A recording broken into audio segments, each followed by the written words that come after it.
Ya, oke, kita lanjut. Ada sedikit yang terlewat di video sebelumnya.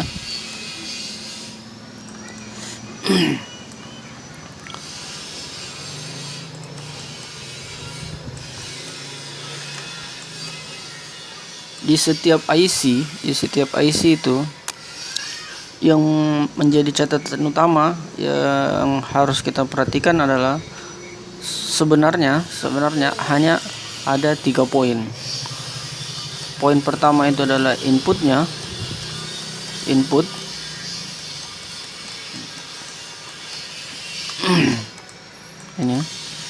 inputnya. Kalau untuk di IC ini inputnya adalah VIN ini. Poin yang kedua itu adalah triggernya.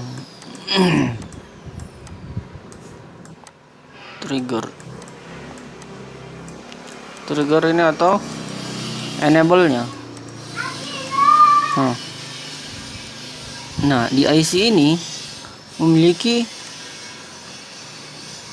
4 enable yang harus kita ketahui. Enable yang sebenarnya, bukan yang sebenarnya, maksudnya enable yang mengaktifkan IC ini. Jadi walaupun enable-nya ada 4, triggernya ada 4, tapi yang aktif itu cuma satu, yang menghidupkan itu cuma satu. Yang lain itu biasanya di ground-kan. Artinya di mainboard lain kemungkinan besar yang tidak aktif itu justru itu yang aktif. Jadi kita harus tahu. Nah, seperti IC ini, ketika VIN ini masuk, kita sudah menemukan inputnya. Terus yang berikutnya adalah kita harus mencari enable-nya, triggernya. Enable-nya ada di sini, ada 3. Di kaki 13, di kaki 18, di kaki 1, dan di kaki 6. Nah, untuk IC ini yang men-trigger atau yang mengenable IC ini bisa bekerja adalah kaki 13. Dasarnya dari mana? Dasarnya kita bisa melihat arah jalurnya. Nah, kita bisa lihat ini kaki 13 ini kemana saja. Kaki 13 ini arahnya ke, nah, seperti ini. Berarti enable di kaki ini bersumber dari tegangan VIN yang diturunkan oleh RD feeder.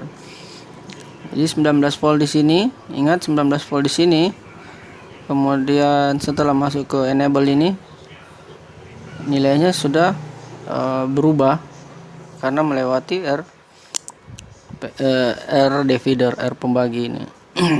Jadi kalau menemukan kasus di kaki 13 ini nilainya 19 volt, maka pastikan R ini diperiksa. Atau nilainya tidak sama dengan yang hasil perhitungan kita, pastikan R ini diperiksa. Kemungkinan besar R ini mengalami drop atau melar. Terus enable yang lain bagaimana? Kita lihat enable yang lain. Interrupt 1 kita lihat masuk ke resistor dan di-ground-kan. Begitu juga interrupt 2 lewati resistor dan di-ground-kan. Artinya bisa dipastikan bukan kedua R ini yang menghidupkan atau yang mengaktifkan IC ini. Bagaimana dengan ANC? Coba kita lihat ANC. Masuk ke ini kapasitor, di-ground-kan, kemudian ada jalur lainnya. Ini PR 180, terus masuk ke 8223N. Nah, 8223N itu kemana? Nah, ini perhatikan 823 ini larinya ke sini. Nah, dari sini kita bisa lihat VREC 3 bukan merupakan sumber input. Jadi tidak mungkin dia men-trigger. Jadi sudah bisa kita temukan, sudah bisa dijadikan alasan kenapa bukan ketiga enable ini yang mengaktifkan IC ini. Terus yang ketiga setelah trigger kita temukan adalah outputnya. Nah, ini jadikan patokan. Salah. Ini outputnya. Ini maksudnya jika suatu hari teman-teman menemukan IC yang mungkin lebih besar atau lebih banyak pin-pinnya, maka yang perlu yang teman-teman perhatikan adalah tegangan inputnya.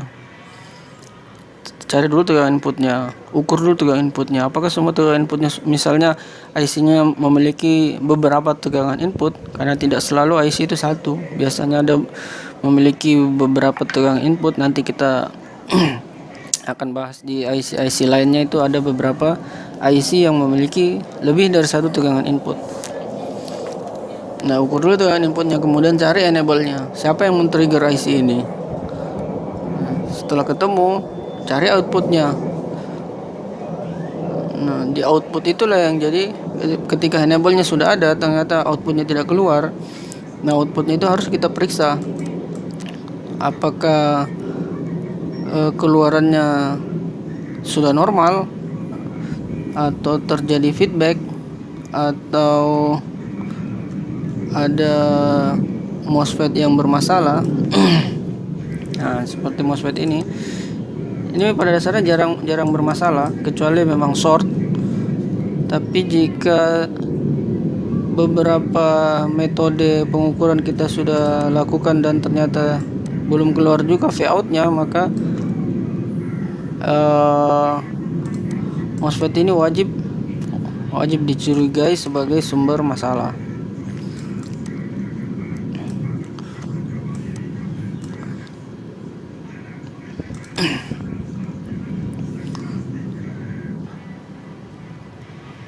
Nah, ini adalah jembatan atau PL sebelah sini adalah jembatan menuju keluaran dari tegangan Vout ini.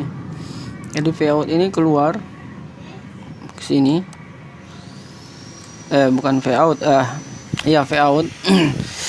Di sini juga ini Vout dari IC. Nah.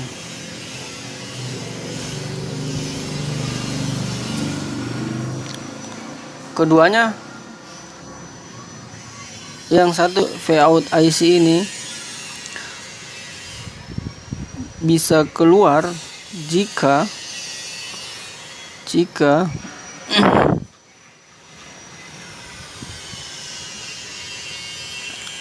semua syarat-syarat yang sudah terpenuhi, hasil pengukuran yang sebelumnya kita lakukan sudah terpenuhi, maka Vout ini akan keluar. Begitu juga Vout yang ada dari kaki 20 ini. Nah, ini akan keluar dari dengan nilai 5 VVCU. Nah, ini keluar dengan nilai VVCU.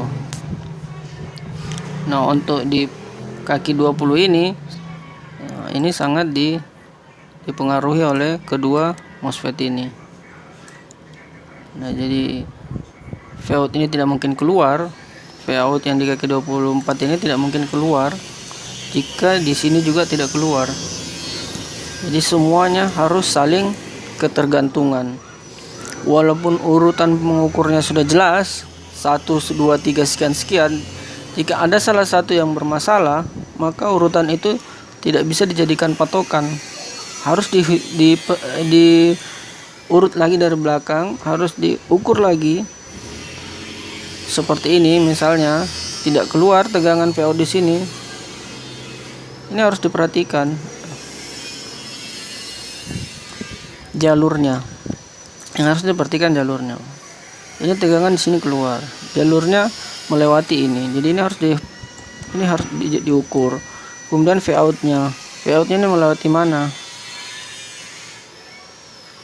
ini bisa jadi masalah, ini bisa jadi masalah, ini bisa jadi masalah. Semua bisa jadi masalah jalur-jalur yang dilewatinya. Nah, itulah manfaatnya kita melakukan pengukuran dengan impedansi. Jadi jika kita yakin hasil pengukuran sudah benar, lakukanlah impedansi di kaki di induktor ini, di PL10 ini. Impedansi itu apa? Di teori akan dijelaskan secara lebih detail karena langsung dengan contoh, dan akan lebih jelas lagi ketika kita masuk ke tahapan analisa langsung pengukuran ke IC-nya. Jadi ini teori, berdasarkan teori nanti tetap kita lakukan pengukuran berdasarkan hasil nyata sehingga lebih mudah menerimanya. Nah, ini kaki 1 ada titik di kaki di IC-nya menandakan ini kaki 1. Kemudian di mainboardnya ada titik putih seperti ini, jadi ini berpasangan. Kemudian arah tegangannya ini arah perhitungan kakinya seperti ini. Jadi ini kaki 1, kaki 2, kaki 3 dan seterusnya. Nah, terus ini kaki 12, 13 sampai kaki 24. Nah, itu. Dan di sini kita lihat ini MOSFET ini dan MOSFET ini sebagai pendamping dari IC DC-DC ini. Kemudian ada PL, ini induktor, ini ada induktor, dan ini ada kapasitor dengan kemampuan menahan arusnya sampai 6,3. Ini kita lihat 6,3, sama di sini 6,3. Nah, ini 6,3. Tuh, ini 6,3.